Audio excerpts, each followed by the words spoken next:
सबसे पहले तो धन्यवाद गोदी मीडिया। हम जो बोलते आ रहे थे वो आपने माना तो सही, मान तो लिया कि महंगाई बढ़ने वाली है और लिमिट से ज्यादा महंगाई बढ़ने वाली है। उसके बाद दो सवाल खड़े हुए, ट्रंप मोदी जी से क्या चाहते हैं और कब तक नाच नचाएंगे ट्रंप। ये भी ये लोग भविष्यवाणी करने लगे। ये भविष्यवाणी तो कर रहे हैं लेकिन ये भविष्यवाणियां हम पहले ही बता देते हैं। ट्रंप है ना, ऐसा नाच नचाएगा कि तुम है ना भक्ति भूल जाओगे। अंधभक्ति, अंधभक्ति भूल जाओगे। भक्ति तो अच्छी चीज होती है लेकिन अंधभक्ति भूल जाओगे। और वो अंधभक्ति है ना, अब ट्रंप बुलाएगा। एरिक गारशेटी नाम तो याद होगा ना, जो अमेरिका का राजदूत और इंडिया के अंदर ही है, यही बता देते इंडिया में ही है वो, कहीं बाहर नहीं है। एरिक गारशेटी ने ना जवाब दे दिया ठोक के। बोला ट्रंप ने ना आधा अक्सा तो छीन लिया है और बचा हुआ आधा और छीन लेगा मोदी से। बचा हुआ आधा क्या छीनेगा, ये भी बड़े कमाल की चीज है। बोला जो छीने है ना, मतलब के वह चीज तो ना 95% जो इंडियन है पढ़े लिखे, वो नहीं अंधभक्ति वाले चिंटू नहीं चाहिए। चिंटू मिंटू का कोई मतलब नहीं इसमें, लेकिन 95% लोग चाहते हैं कि ये होना चाहिए हमारे देश के अंदर। जो एरिक गारशेटी ने बोला है 95% लोग सहमत हैं। इनकी सबसे पहले तो भविष्यवाणी सुनो भाई, कब तक नाच नचाएगा ट्रंप इंडिया सरकार को। इनकी भविष्यवाणी सुनोगे ना आप। और हाँ, ये क्या बोल रहे हैं ट्रंप के गुस्से को, जो गुस्सा है ट्रंप जिस चीज के ऊपर, उसको क्या बोल रहे हैं। आ गई भविष्यवाणी ट्रंप के गुस्से का भारतीय करेंसी पर और कितने दिन दिखेगा असर। बड़ी बढ़िया भविष्यवाणी करी भाई। वो गारशेटी जो बोल रहा है उसको भी सुन लेना। अच्छा, ये बोल रहे हैं, इसको बोलते हैं ट्रंप टेंट्रम। ट्रंप टेंट्रम का मतलब है ट्रंप का गुस्सा। भाई इनकी अंग्रेजी बड़ी कमाल की है, हमारे तो कई देर तक समझ में नहीं आती। अमेरिका के नव निर्वाचित राष्ट्रपति डोनाल्ड ट्रंप के कारण पूरी दुनिया में हड़कंप मचा है। पूरी दुनिया का छोड़ कर अपना ही देख लो। दूसरी बार राष्ट्रपति की कुर्सी पर बैठने से पहले उन्होंने इतनी बातें कर दी हैं कि हर कोई उलझा हुआ है। कोई नहीं जानता आगे क्या होगा। उनके राष्ट्रपति कार्यकाल के भारतीय रुपये पर पड़ने वाले असर को ट्रंप टेट्रम, ट्रंप का गुस्सा कहा जा रहा है। इस पर state bank of India SBI की एक रिपोर्ट आई है और इसके मुताबिक यह अल्पकालिक घटना साबित होने की उम्मीद है। उम्मीद है, इनको यकीन नहीं है, सिर्फ उम्मीद है भाई, कुछ समय में ठीक हो जाएगा। रिपोर्ट बताती है कि ट्रंप के कार्यकाल के शुरुआती दिनों में रुपये में कुछ उतार चढ़ाव देखने को मिल सकते हैं। रिपोर्ट में कहा गया, साक्ष्य बताते हैं भारतीय रुपये के लिए ट्रंप टेट्रम एक अल्पकालिक घटना होगी। राष्ट्रपति पद के शुरुआती दिनों में झटके के बाद रुपये को समायोजित होना चाहिए। होना चाहिए, होगा नहीं भाई। जो झटका देने वाला कार्यकाल संभालते हैं 20 जनवरी को, अभी पता लग गया आपको 20 जनवरी से क्यों डर रहे हैं ये लोग इतना। रिपोर्ट में आगे कहा, महामारी के बाद अस्थिरताओं का आरबीआई ने अच्छी तरह से बचाव किया। रुपये आने वाले महीने में उभरती बाजार मुद्राओं को प्रभावित करने वाले शोर के कम होने के बाद आगे बढ़ने के लिए तैयार है। कारण है कि अपने तटस्थ स्तर पर फिर से समायोजित हो जाता है। भारतीय रुपया अब तक के सबसे निचले स्तर पर पहुंच गया है। बता दो ना, शतक मारेंगे हम तो, एक नया रिकॉर्ड बनाते हैं हर बार और गारंटी इस चीज की, नया रिकॉर्ड बना के दिखाएंगे। मोदी जी है ना 100 रुपये का $1 करेंगे और ये है ना बड़ी अच्छी चीज होनी चाहिए। 100 रुपये में $1 देंगे हम तो नहीं लेते, हम तो 86-87 रुपये में क्या लेना, 86-87 रुपये का $1, 100 रुपये का $1 करेंगे। ये भी एक रिकॉर्ड बनाने वाले हैं। अगर ना पता हो ना, ये आरबीआई वाले खुलकर तो बोल नहीं रहे कि भाई शतक लगने वाला, बोले बोला नहीं और बढ़ जाएगा, 87-88 तक 90 तक भी पहुंच सकता है। मतलब 90 तक पहुंच सकता है मेरे भाई, तो शतक ही मरवा दो ना, सीधा डायरेक्ट शतक ही मरवा दो। इससे अच्छा तो क्या 86-87-88-88 89 90 एक एक करके है धीरे धीरे तड़पा तड़पा के क्यों मार रहे हो जनता को। एक ही साथ होने दो काम, एक साथ हो। और 19 जनवरी से बहुत कुछ बंद होने वाला अमेरिका के अंदर भी। अमेरिका के अंदर बैन लगने वाले हैं 19 जनवरी से, वो भी सिस्टम सुन लेना।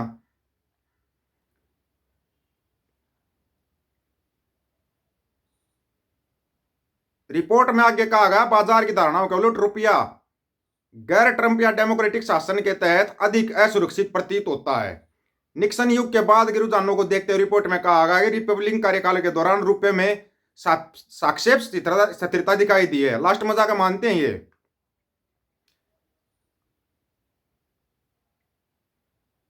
इस बीच स्टैंडर्ड चार्टर्ड और ड्यूश बैंक के अर्थशास्त्रियों के अनुमान लगा कि मार्च 2025 तक रुपया अमेरिका डॉलर के मुकाबले 88 तक कमजोर हो जाएगा। उन्होंने चेतावनी दी कि अगर टैरिफ युद्ध बढ़ता है और भारतीय रिजर्व बैंक विदेशी मुद्रा बाजार में अपने हस्तक्षेप को कम करता है तो वित्तीय वर्ष समाप्त होने से पहले ही रुपया 87 के स्तर को छू सकता है। अभी यार वो वित्तीय वर्ष आपको पता होना चाहिए कब हो रहा है, मार्च अप्रैल में ही होता है। 87 को क्रॉस कर देगा। ये लोग 87 बोल रहे थे, अनुमान लगा के चलो कि 88-90 तो हो ही जाएगा। हम तो शतक मारेंगे ना, तब जाके मानेंगे इस बात को। भारत से काफी हद तक उसकी संस्कृति छीनी जा चुकी है। ट्रंप के आने से पहले अमेरिकी राजदूत ने यह क्या कह डाला? एरिक गारसेटी बोल रहा है, ट्रंप ने सीधे और साफ शब्दों में बोला है कि ये जो तुम नफरत की राजनीति करते हो, धार्मिक राजनीति, जातीय राजनीति, ये राजनीति बंद कर दो, अमेरिका बुला लूंगा। बोला ये राजनीति तुम्हारे को बंद तो करनी पड़ेगी। और पूरा इंडिया चाहता है इस चीज को। तो ये धर्म के नाम पर, जातियों के नाम पर जो लड़ाया जा रहा है, चीन कारोबार बढ़ा रहा है, हम मेले बढ़ा रहे हैं। हम अपने मेले में देखो, हमने मेले में परचम लहरा दिया, मेलों में परचम लहराते हैं हम। नहीं तो हम ये बताते देखो या फल मीट होगी या पिटगी। हम तो इन चीजों में परचम लहराएंगे, हमारे को क्या मतलब है? तरक्की से कोई मतलब नहीं है यहाँ पे। क्या करना तरक्की करके? तरक्की करके क्या, कहाँ जाओगे तरक्की करके? अमेरिका वाले तुम्हारे को वैसे ना घुसने जब वो वैसे निकाल रहे हैं। ऊपर से मंडिया और उसके दलाल चिल्ला रहे हैं कि महंगाई बढ़ने वाली है। भारत में अमेरिकी राजदूत एरिक गारसेटी ने भारत और अमेरिका के बीच घनिष्ठ संबंधों में दोनों देशों की जनता के बीच संपर्क को आधार बनाया। हालांकि उन्होंने जल्द ही सत्ता संभालने वाले डोनाल्ड ट्रंप की सरकार की आवर्जन नीति को लेकर चिंता जताई है। चिंता क्या जताई है वो सुन लेना। उन्होंने कहा कि आप भूतकाल को जाने बिना भविष्य नहीं रच सकते। अमेरिका मानता है भारत से भारतीय संस्कृति बहुत हद तक छीन ली गई है, कुछ मामलों में तो भारत से चुराई गई है। पदमुक्त हो रहे बाइडेन प्रशासन में राजदूत गारसेटी ने सोमवार के कार्यक्रम में कहा कि लगातार दूसरे साल 2024 में भारतीयों को 10 लाख से अधिक गैर आवर्जक वीजा जारी किए गए हैं। फर्स्ट टाइम वीजा को छोड़ बाकी सभी वीजा का वेटिंग टाइम कम कर दिया गया है। अमेरिका राजदूत ने बिना कोई जिक्र किए कहा कि नफरत करने वालों को गलत साबित करने की जरूरत है, इसलिए दोनों देशों के लोगों के बीच संबंध और प्रगाढ़ करने की जरूरत है। उन्होंने कहा, हमें नहीं पता भविष्य में क्या होने वाला, लेकिन मैं अपने साथी अमेरिकियों से कहूंगा कि हम आधिकारिक भारतीयों से अधिकाधिक तरीके से संपर्क बना सकते हैं, वह उतना अच्छा होगा। हम अमेरिका और भारत के बीच आर्थिक व शैक्षणिक आदान प्रदान के जरिए संबंधों को प्रगाढ़ कर सकते हैं। उन्होंने कहा कि नफरत करने वालों को गलत साबित करते हुए हम ट्वीट के बजाय मिलें, प्रदर्शन करने के बजाय निवेश करें और आपत्ति जताने के बजाय कनेक्ट करें। ये हम तो नहीं कभी करते भाई ऐसा, हम क्यों करेंगे ना, हमारी सरकार करती है, हमारा राजा तो कभी करता ही नहीं ऐसा। वो मिलने से कोई वो नहीं रखता, कभी कहीं पे लाइव आ जाता, कभी कहीं पे लाइव आके बोल देता। वो मिलने की जरूरत नहीं है उसको, फेस टू फेस मिलना पसंद ही नहीं करता वो। फेस टू फेस क्या है, वो टेलीप्रॉम्प्टर नहीं होता ना, समस्या यहाँ पे हो जाती है। टेलीप्रॉम्प्टर चलता रहता है, कार्रवाई होती रहती है, यहाँ पर तो टेलीप्रॉम्प्टर फेल, हमारा राजा फेल, हम अपने राजा को फेल क्यों होने देंगे? उसने कहा, ट्रंप ने, अभी पता लगा जयशंकर साहब क्यों जा रहे हैं विदेश। ट्रंप ने सब साफ शब्दों में बोल दिया, जो दिमाग के अंदर ये नफरती राजनीति है ना, इसको खत्म कर दो, खत्म करो इसको।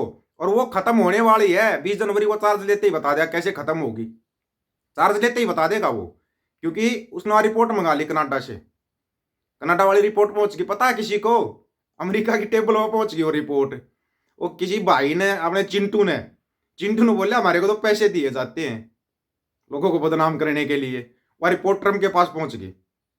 अब लंका दूसरे टाइप की लगने वाली है, चिंटुआ की लगेगी अब, यह गारंटी है। आपकी क्या राय है? आप अपनी राय रखना, आपकी राय का इंतजार रहेगा। सभी साथियों को राम राम, नमस्कार, आदाब, सत श्री अकाल। वीडियो को ज्यादा से ज्यादा शेयर, चैनल को सब्सक्राइब और बेल आइकन को जरूर दबाना दोस्तों। ऑफिशियल दीपक फौजी यूट्यूब चैनल, बात हक और सच की करेंगे, हक सच की बात हम करेंगे। वीडियो को शेयर करने की जिम्मेवारी आप लोगों की है। गज के आखो, वाहेगुरु जी का खालसा, वाहेगुरु जी की फतेह।